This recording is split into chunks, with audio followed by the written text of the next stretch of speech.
Let's try this again. No swearing this time. Alright.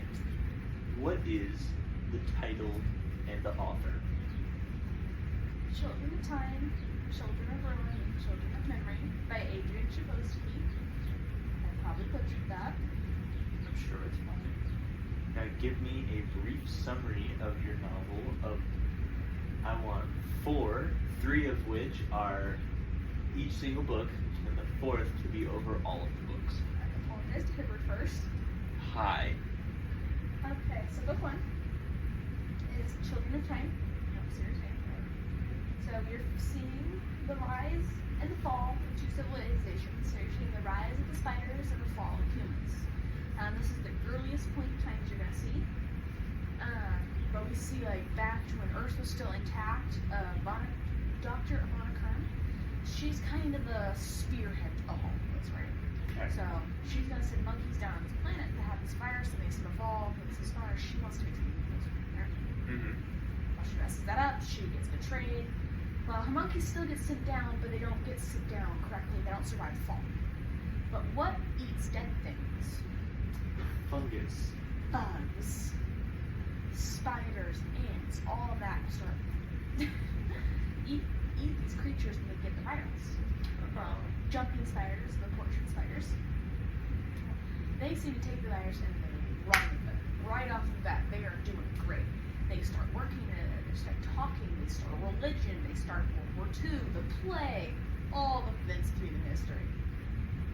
They stole religion from ants and became sexist. But then you have the humans on an ark ship called the Gilgamesh.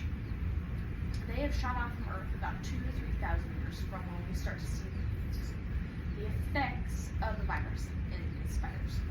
So you're watching them come out in and out of sleep.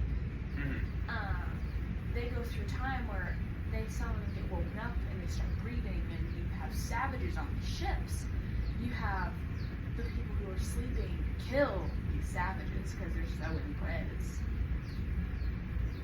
unique. Well, as time goes on, they bump across the planet where the spiders are. Well, they find spiders in the age of, I'm going to honestly say, before the bubonic plague. So like dark times or before the dark times? A little before the dark times. Like we're still in the era Renaissance. of hope. Yeah, era of hope, all of that. And Ivana Kern is an AI now. So her little ship that she went off and saved herself in, took a scan of her and made a copy. So she's now AI, half human. She's like this really bad mush of Mostly human. programming. No. There's still, in this first book, she's still very, very human. She still has that side of her. Book 2, she doesn't, because you'll see why in a second. They continue on, humans decline further, and spiders rise higher. Every time at the end of the book, they clash. The humans finally came back to the current world, the spiders' world, right? Now, the spiders like, we want to make friends. Well, you know that little virus? They discovered it. They figured out how to use it and abuse it. Spiders have these things called understandings, and it's a generational thing. So, like, you know how like snakes are born with like the innate ability to just hunt, kill, all the things, right? Yeah. So do the spiders. Okay. Well, they can take understandings from the gametes and sex cells they have, and just transfer those between one another. So I can be like, here's how to write an essay, and just give you that knowledge. Does that make sense? Okay. Well, they figure out how to transfer that between themselves and people, but like a very restricted, dumbed down version. They gave them the understanding that spiders are friends, not enemies. I mean, if you see a fat big spider running at you with a spear and radio on it, aren't you gonna be a little concerned? Yeah. So they come up and they just start injecting the humans. They're going like scorched earth, just they're using like glass to shoot at the humans. Such a cool ending, but little much. Little horrendous. Yeah, I really liked it. It was a twist I was not expecting. Okay. But I don't know why they didn't think of that. I don't know why the humans didn't think that they could just do this sooner. now, mind you, it did not work for all humans. Now, the kids that they had and stuff like that, they're friends with spiders. No, they're not that one. That was bred into them. All of them had the virus. Okay. So, but for two children of Brillin, octopodes. That is an official, grammatically correct term. Octopodes. I hate it. So this book, you're still gonna have Porta, Helena, all them, but it's both based on different people. Each book has different characters. Like last book was Porta, Bianca, Fabian. This book's gonna be the goo people, Lanty, them. It's gonna be them, right? And the goo people and squid for the most part, or octopi, whatever you want to call them, they're vice versa. So this book, you're having the crew of humans, so Helena, Porta, Bianca, and Fabian, and Marcelli. I don't remember the other spider's name. So like 2 humans, Viola. So 2 humans, several spiders. They get in their own ship where they can go explore the planet, expand the horizons, right? They get off, they get going, they're like, hey, we found this new planet. Well, as I mentioned, Ivana Kern got turned to AI. Well, she's now in all the ships. She's sitting there looking through her stuff, and she's like, oh, this planet was reported to be supposed to be terraformed. And they're like, hey, we're getting signals. On all this approach to the planet, they're sitting there looking at it, and they're like, we're being fired upon. So 2 of them, Porta and Helena, make it down planet side. They're held hostage for like 99% of the book. So we hear from them and how the octopodes are treating them, studying them, and how just the octopodes are. They don't talk, they show their feelings and talk through emotion. They're very fluid creatures. Like for 10 seconds they could be on one side of an argument, and the second they hear something they like better, they switch. Like, it's very stark differences. But how these octopodes came to be is the same kind of thing. Ivana Kern was working with Lanty on the same sort of virus, so he knew how to make it. So he was very fond of octopi when he was a child, so he's like, Injecting all the octopus. Yeah, with all of this virus. The virus makes us smarter.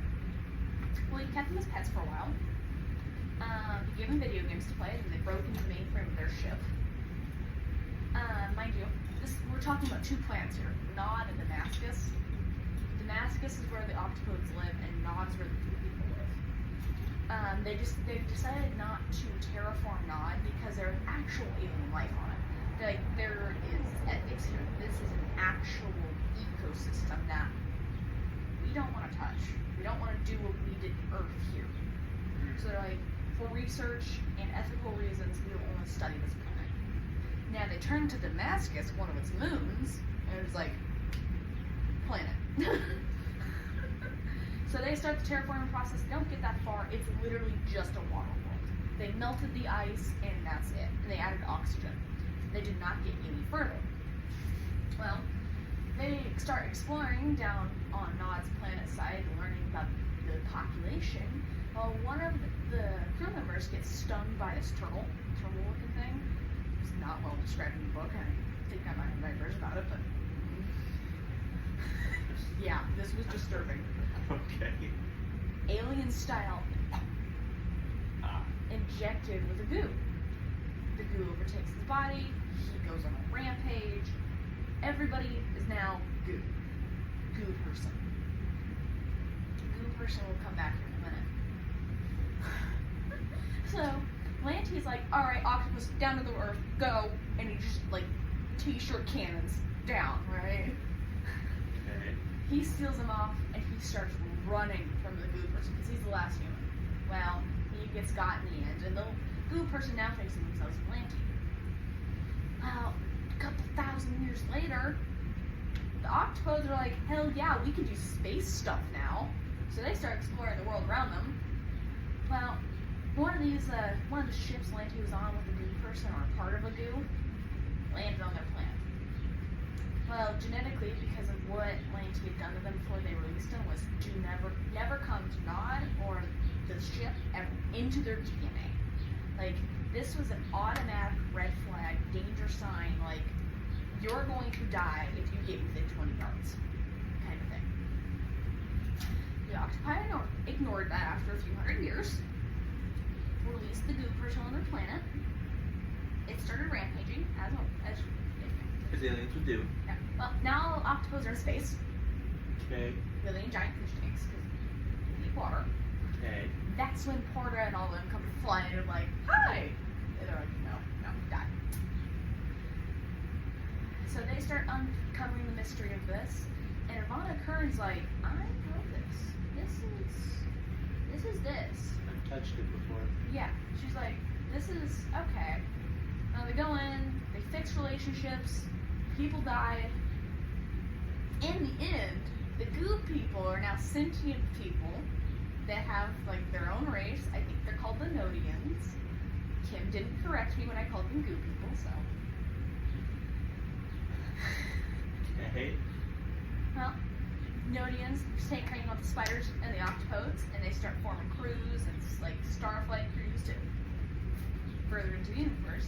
But the goo people, they can take over a person and they can copy of them. So they're like, with consent, may I goo you? And they take all that person's memories and make a hard copy of them that they can turn into. So this is relevant for the next book. Children of Memory. I want to read. I don't know. 11 minutes. Oh, not bad. Keep going. I retract my statement of the 4th overall No, you can't. read. Ew. Children of Memory. So, as I mentioned, the Star Cruise. So we got octopus, we got spiders, we got the goo people. Well, we find this other planet. I don't remember what it's called for the life of me. So we're just gonna call it planet. An ARC ship found its way there. They thought it was supposed to be a terraformed planet because all the ARC ships had a list of what was supposed to be terraformed. Okay. The only real, actually finished terraformed planet was the one with spiders. Ivana Kern was the only person to fully terraform a planet. Okay. That is it. So they come down, they're looking around, they're like, ooh, God. Okay. There's oxygen, we can make this work. So they put beetles, they put like 2 breeds of trees, and they really screwed up pigs. They made pigs everything from workhorses to pets to god-awful mixes of like meat. That is meat obelisk. Yeah. Well, Starship crews are like, hell yeah, let's explore this, let's check this out. Well, our main girl, she's a goo person, Amanda, goes down planet side, and she's like, hell yeah, this is so cool, and she meets and makes friends with this little girl called Liv. Well, all this is a simulation. Spoiling it now. Amanda gets trapped down the planet side because she's so stuck in simulation that it's trying to correct her. Like it doesn't know why she's there. It's trying to put her in somewhere and it can't. Same thing with Lift and Captain Holmes, the first people on those planets, right? Whole big long thing. Now they're trying to decide if the simulation is sentient or not. Or not the simulation itself, but the people inside of it. They pulled the Lift out in the end. Amanda was like, coffee, Lift. So, yeah. Overall summary, we're watching the rise and fall of, generations and evolutions. And then we're starting to also question sentience. What is human? What is us? Alright. Cool. Next question. Genre. What does your author do to make his or her plot new within the genre? Genre, sci-fi fantasy, sentient sexless spiders. You know, it's hard to compete with that. I'd say that one's like top of the charts on brand new. This also wasn't like sci-fi, like it wasn't soap opera style. It wasn't space opera. This was like hard science fiction. Like, he did the actual research on this. It was so cool to read. Alright. Next question is characterization. How does your author make the characters seem real? What is unique about how those characters are created? Good luck with that question. What do you mean? They aren't real. What do you mean they're not real? Yes, they're real. One's behind you. Her heart. No, he makes his characters seem real because he makes them, like, silly. And now it's different through each of the books. So, like, in the first one, you have, like, the names carry significance. Yeah. So you had Porta, Bianca, and Fabian. Those 3 spiders are your bread and butter for this entire book. And the first chunk,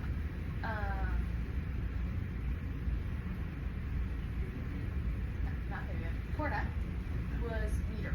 She was the smart one. She was the researcher. She's the explorer. Bianca was the fighter. She was the warrior. She was the killer. And Fabian was slave boy male. There's not much to say about him early on. The males were not well appreciated. Now we start getting later. Think Spider World War II. Fabian is a researcher. He is like he figured out how to what? RD, research and development. Yeah. Well, he figures out how to take ant pheromones and turn them against other ants.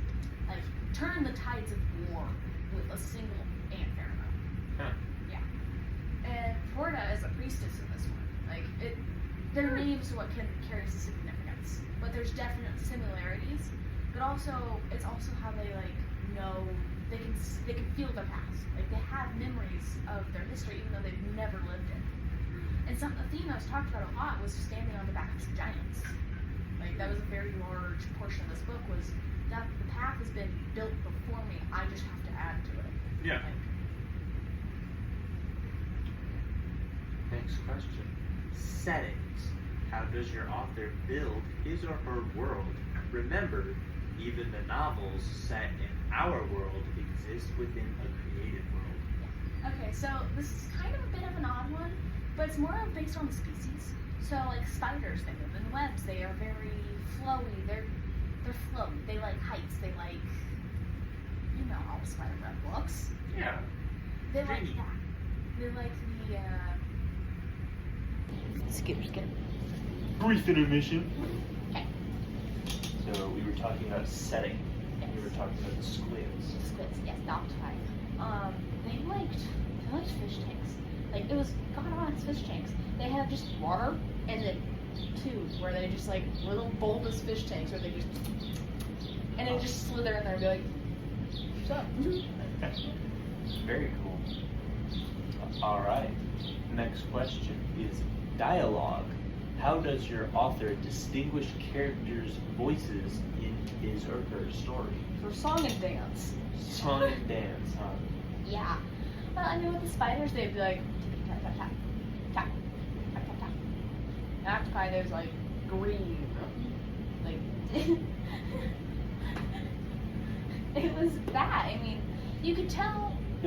They communicated through dancing or movements. Yeah. I mean, the humans still talked, but Yeah. the humans weren't the Dominant. species. Top of the food chain. Yeah, the spiders killed them so if they wanted. Dang. But yeah, how they differentiated between characters, which it wasn't as great as I'd like. It was a really good book, but I struggled with the differentiation. And yes, he used the names and everything, but unless you're closely following along, you really couldn't tell. You can't say Bianca tapped vigorously. That doesn't work. What? Next question. Next question is craft. What have you learned about writing within your book's genre from reading your book?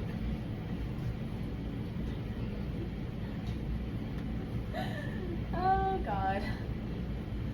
I don't know. You don't. Okay, I am not a sci-fi person whatsoever. Really? I love to read it, but I do not write it. The only like Star Wars, Star Trek? You know I don't like Star Wars or Star Trek. But, maybe just the fact that sometimes, yes, the idea might be a little insane, a little weird. It might just work out. Like, these were not classic stories whatsoever. No. But they were amazing. Yeah. I don't know how else to describe it. Oh, It was so unique. I've never read anything like it. Very good. You know how much I read. Yeah. Next question. Theme. What messages or message does what message does the author want to teach? How did he or she embed that lesson? I won't say these were teaching books whatsoever, but Story adventure. yes. For the first book, I'm going to say there's always another answer. Actually, not for all books. I'm always going to say there's always another answer. Violence doesn't have to be king. And it wasn't in these books. I mean, there was only actually a few deaths throughout all three. And I mean, it was not a violent murder or like battles. It was sad mistake deaths. Like somebody's suit got popped, or they couldn't handle the atmospheric pressure. It was never like stabby, kill. Yeah. You know. So All right. Last question. Your reaction. Would you recommend this book to another person? If so, to whom? If not, why not? oh, everybody has to read this. Why would you read another book by this author? Was your author successful in creating a book that was engaging and compelling and that fit within the genre? Yes.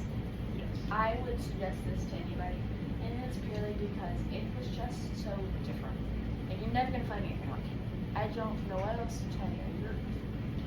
It's so different, and you don't want to say you learn from it, but it's magical. You get It's to an experience. Yeah, you get to see, and it makes you think. It makes you think a lot. Like, do you think two crow people are one sentient thing? Because if one half without the other, they don't work. Like, they can't survive without the other. Do you think that's sentient? Like, it makes you think about that stuff, and it makes you think about things, and I think that's good for a lot. It's compelling. Yes. Very nice. Well, as a final thought or comment on this interview, I think it went really well, and I think we should do more like it. I believe we should start a podcast. Yeah. Thank you, Hubbard.